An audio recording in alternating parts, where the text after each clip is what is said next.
자, 안녕하세요. 시작하겠습니다. 이 일전에는 이제 내장 이더넷으로 CPU의 내장 이더넷으로 이제 UDP 통신과 어떻게 UDP 통신에 대한 간략한 설명과 UDP 통신 프로그램을 설명을 드렸었어요. 자, 오늘은 이제 TCP에 관해서 얘기를 좀 해볼게요. TCP랑 UDP랑 가장 큰 차이점은 역시 이제 그 데이터 무결성에 대한 얘기죠. UDP는 무결성을 지원하지 않습니다. TCP는 지원을 해요. 그리고 UDP는 최소한의 오류 제어만 하고요. TCP는 혼잡 제어를 하고 흐름 제어도 합니다. 그래가지고 이 사용 용도를 보자면은 주기적인 세로 고침이 있고, 그렇죠? 세로 고침을 할 수가 있고, 한순간이라도 데이터가 뭐 약간은 틀어줘도 돼요. 한 번쯤은 틀어줘도 어차피 새로 써주니까. 이런 경우는 UDP를 써도 돼요. 근데 이제 새로 고침 빈도가 적고, 그죠? 새로 고침이 적고, 그 다음에 데이터가 확실해야 돼요. 그럴 때는 TCP를 사용하시는 게 좋습니다. 그래서 우리가 뭐 일반적으로 주기적인 업데이트 데이터면 UDP, 그 다음에 간헐적인 데이터 전송의 목적이면 TCP를 사용하는 게 이 제어기 내에서 가장 네트워크 부하가 적은 방법이고요. 그래서 지금 이 UDP의 세그먼트 구조를 보면 간단해요. 포트, 그러니까 시작 포트, 종료 포트, 길이, 마지막으로 체크섬, 데이터만 있고요. 반면에 TCP 쪽을 보면은 TCP는 포트 번호 똑같이 있지만 시퀀스 넘버, 에크노리지 넘버, 뭐 여러 가지 플래그, 윈도우, 체크섬 등 되게 다양한 옵션 기능들이 있어요. 딱 봐도 UDP에 비해 뭔가 기능이 많은 것들이고, 이러한 내용들을 추후에 한번 설명을 하도록 하겠습니다. 그래서 TCP의 이제 연결 성립 과정인데요. 클라이언트가 있고 서버가 있는데요. 이 서버가 패시브 오픈이죠. 서버는 패시브 오픈이고요. 그리고 이 클라이언트는 액티브 오픈입니다. 이 프로그램에서 보시면은 더 확실하게 보실 수가 있는데, 자, 프로그램에서 보시면은 오픈 세팅에 보면은 자, 풀 패시브가 있고요. 그다음에 언패시브, 액티브가 있죠. 그러한 것들이 이제 서버와 클라이언트를 결정짓는 거예요. 그래서 서버는 패시브 오픈, 클라이언트는 액티브 오픈입니다. 먼저 이 내용 관련해서 한 가지 더 말씀드릴 게 있다면은, 우리가 통상적으로 쓰는 것 중에 마스터 슬레이브라는 개념이 있고요. 그 다음에 서버 클라이언트라는 개념이 있어요. 근데 이제 이거 많이 혼동을 하시는 분들이 계시는데, 가장 확실한 거는 마스터 슬레이브는요, 구조로 보면 이렇게 돼 있어요. 마스터가 있고, 그 이제 하단에 슬레이브 1 다시 슬레이브 2 다시 슬레이브 3이 있는 거예요. 그래서 마스터가 불러요. 슬레이브 1아, 슬레이브 2아, 슬레이브 3아, 어떤 데이터를 나한테 줘 라고 요청을 하는 거예요. 그럼 슬레이브가 제가 슬레이브 1입니다. 데이터는 이거예요 라고 다시 반환을 해요. 그리고 슬레이브 2번도 슬레이브 2가 자기 부른 거예요. 그러면 제가 슬레이브입니다. 데이터는 이거예요 라고 요청한 데이터를 반환을 합니다. 이게 이제 마스터 슬레이브 구조고요. 서버 클라이언트는 서버가 있고, 외부에 클라이언트 1, 뭐 클라이언트 2가 있겠죠. 클라이언트 3. 이제 클라이언트 1이 요청을 해요. 서버야, 나 클라이언트인데 문 좀 열어줘 하면은 서버가 클라이언트 알았어, 문 열어줄게 하면 이 문을 열어주면 그 사이로 서로 데이터를 주고받는 거예요. 마찬가지로 서버 클라이언트 동일합니다. 그래서 서버가 대기를 하고 있고, 이 클라이언트가 요청을 하는 거고, 마스터 슬레이브는 슬레이브가 대기를 하고 있고 마스터가 요청을 하는 거예요. 이런 차이 한 번쯤 유념해 주시기 바랍니다. 그래서 오픈 상태를 보면은, 자, 클로즈 상태에서 서버는 대기를 하고 있습니다. 자, 이제 요청신을 알려요. 요청에 대한 응답이 오면은 서로 성립이 돼요. 이 순간이 이제 소켓 오픈이 완료된 거예요. 그럼 데이터를 주고받을 수 있습니다. 자, 그 다음에 마찬가지로 데이터를 주고받았으니까 이제 소켓을 닫아야겠죠. 그때는 소켓 클로즈 명령 내리고 완료 하고 클로즈 됩니다. 그러면 소켓 클로즈가 끝난 거예요. 그러면 이제 더 이상 데이터를 주고받을 수가 없어요. 그래서 열어놓고 데이터를 주고받고 다시 닫고 이러한 일련의 과정을 거치는 걸 TCP 오픈 클로즈 방식이라고 합니다. 그럼 이제 실제로 이거 우리 UDP에서는 뭐 설명을 했었죠. 근데 이제 TCP에서 어떻게 움직이느냐 얘기를 한번 해볼게요. 자, TCP의 성립은 아까 말씀드렸던 그거와 똑같죠. 자, 패시브 오픈, 액티브 오픈. 지금 271 기준인데 우리가 빌드인, 그러니까 내장형 이더넷도 똑같습니다. 그래서 액티브 오픈 날리고 응답이 되고 서로 데이터가 성립이 되면은 연결 성립이 되면 데이터를 주고받다가 다시 클로즈 마무리하는 것까지. 네, 그죠? 근데 여기서 중요한 건 뭐예요? 액티브를 하는 것, 액티브 측에서 클로즈까지 해요. 패시브 쪽에서 클로즈를 하지 않습니다. 액티브 쪽에서만 클로즈를 해요. 이거 중요하니까 꼭 기억해 주세요.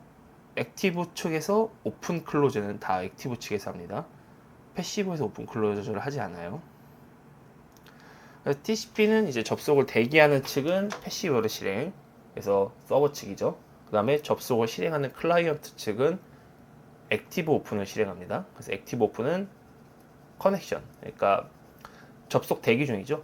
이 서버 상태, 서버가 대기하고 있는데 그 서버한테 소켓 오픈을 요청하는 거예요. 그게 액티브 오픈이고요. 패시브 오픈은 서버죠. 클라이언트를 기다리고 있는 거예요. 그래서 총 언패시브랑 풀패시브 두 가지 방식이 있는데 언패시브는 포트 번호로만 확인하고 열어줍니다. 그리고 풀패시브는 IP랑 포트 번호 모든 걸 열어줘요. 그래서 이 프로그램을 보시면은 제가 지금 풀패시브일 때는 이제 포트 번호랑 그 다음에 IP 주소 그리고 상대편 포트 번호까지 따지거든요. 근데 이제 언패시브로 바꾸면 액티브도 먼저 바꿀게요. 액티브도 똑같습니다.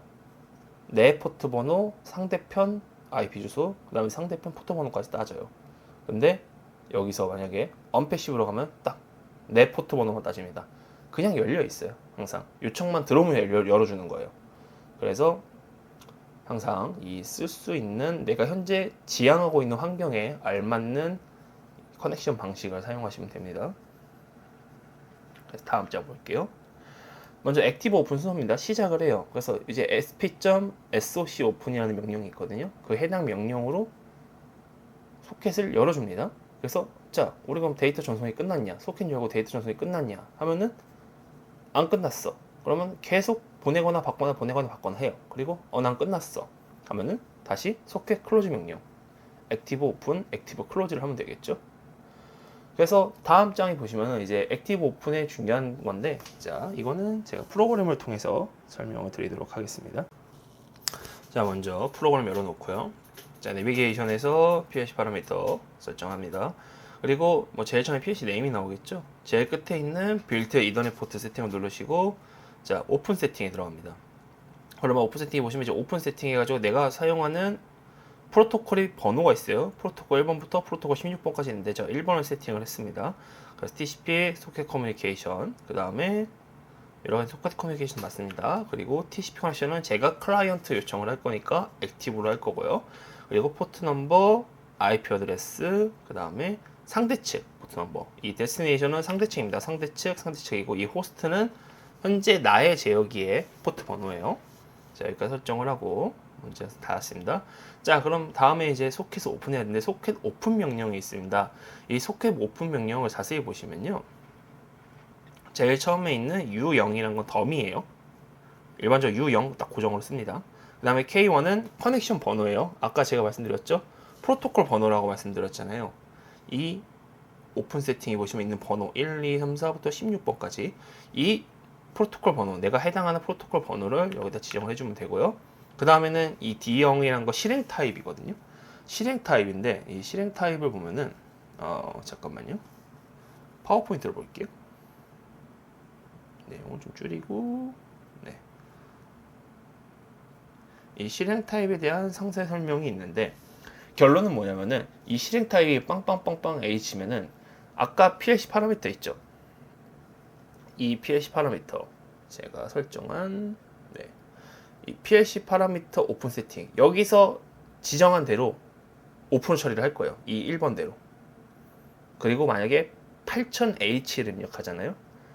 800H를 입력하면은, 지금 제 H 빵빵인데, 예를 들어서 800H 이렇게 값을 입력하면은 이 뒤에 이 D형 뒤로 D1, D2, D3, D4 뭐 해서 D6까지 상대 IP 어드레스, 뭐 상대 포트 번호, 그다음 내 포트 번호, 그다음에 용도 설정 등을 다 세팅을 해야 돼요.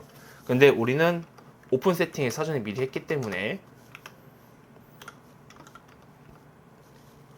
빵빵빵빵으로만 하면은 실행이 가능합니다. 그리고 M1은 지나고 나서 완료 처리를 하는데, 만약에 완료 처리가 되면 M1이고요. 그러니까 끝나고 한 스캔만 딱 사는 그런, 뭐랄까, 명령 완료 한 스캔 온이거든요. 이 명령 완료된 한 스캔 살고요. 이 한 스캔이 딱 완료됐을 때 만약에 이상이 완료되잖아요. 그러면은 문제가 생겼어요. 그러면 M2 있죠. 여기 M2. 이 M2가 켜져요. SOC 오픈이 살고 M1이 살았을 때 이상이 있으면 M2가 살리고, 이상이 없으면 M2는 들어오지 않습니다. 그래서 오픈 완료, 오픈 에러를 따로 잡아놨어요. 그 다음에 있는 클로즈 명령. 근데 클로즈 명령도 마찬가지예요. 더미, 커넥션 번호, 그리고 실행 타입. 실행 타입 마찬가지로 H 빵빵빵빵을 하면 되겠죠. 이렇게 하면은 이제 우리가 소켓 오픈 클로즈 명령에 대한 준비가 끝난 거예요. 잠시만요. 내용을 줄이고 원래대로 바꾸고요. 자, 그렇게 하면은 여기 보시는 바와 같이, 잠시만요.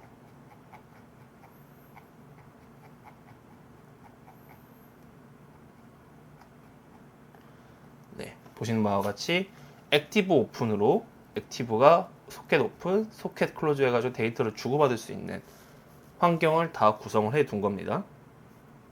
물론 밑에는 마찬가지로 데이터를 보낼 수 있는 방식들이 있죠. SOC, SND, 그리고 SOC, RCB, 데이터를 다시 받는, 리시브, 데이터 샌드, 두 가지 명령이 있고요. 이 명령들은 일전에 UDP에서 한번 설명을 드렸었는데 간략히 한 번만 더 짚고 가도록 하겠습니다. 먼저 송신 명령입니다. 자, 송신 명령에 보시면은 제일 처음에 프로토콜 번호죠. 이 프로토콜 번호, 이거는 소켓 오픈이랑 똑같죠. 그리고 오픈 컴플리트 확인을 합니다. 그 다음에 데이터 보시면은 이제 D3000 데이터가 있고, D300이 데이터 시작하는 바이트 수죠. 이 시작하는 바이트 수, 이제 프로그램에 보시면은, 네, 제가 데이터 길이를 총 뭐예요? 6바이트를 보내기로 했고요. 그 다음에 300의 6바이트고, 그 다음에 201, 202는 데이터의 시작입니다. 그래서 301, 302라는 데이터를 줄 거고요. 그래서 SOC, SND 통해서 더미, 커넥션 번호, 아까 똑같은 커넥션, 저 1번이죠. 소켓 오픈한 그 커넥션으로 제가 원하는 어떠한 데이터를 보낼 거예요. 그래서 데이터 길이와 데이터의 정보를 넣고 전송을 해주면 끝나고요. 그 다음에 소켓 리시브 명령은 마찬가지로 여기 보시면 이 D500 있죠. D500이 데이터의 크기고요. 그 다음 D501부터 데이터가 쌓이기 시작합니다. 그래서 먼저 우리 설정하는 거는 사실 비교적 그렇게 막 뭐가 많지 않아요. 딱 여기에 있는 오픈 커넥션만 성립을 하고, 네, 이 데이터를 잘 써준 다음에 소켓 오픈 클로즈만 제때 잘 하면 되고요. 가장 큰 주의점은 패시브에서는, 그죠? 이 패시브 명령에서는 TCP를 절대로 오픈하거나 클로즈하지 않습니다. 항상 액티브에서만 오픈하고 클로즈할 수 있도록 진행하시면 돼요. 자, 액티브 오픈의 주의사항은 이제 인터랍, 그죠? 오픈 완료 신호와 오픈 요구 신호를 통해서 인터랍 구성을 해야 되고요. 이 타이밍 차트를 보시고 그거와 똑같이 구성해 주시면 되시고, 그 외에는 뭐 큰 특이사항은 없습니다. 중요한 건 이제, 그죠? 패시브 오픈 시 프로그램에서 클로즈 명령을 금지합니다. 그래서 이 부분 꼭 기억해 주세요. 자, 오늘은 그럼 여기까지 마무리하고요. 다음 시간에는 QJ71 이더넷 모듈의 TCP도 다뤄보도록 하겠습니다. 자, 그럼 오늘 여기까지 할게요. 고생하셨습니다.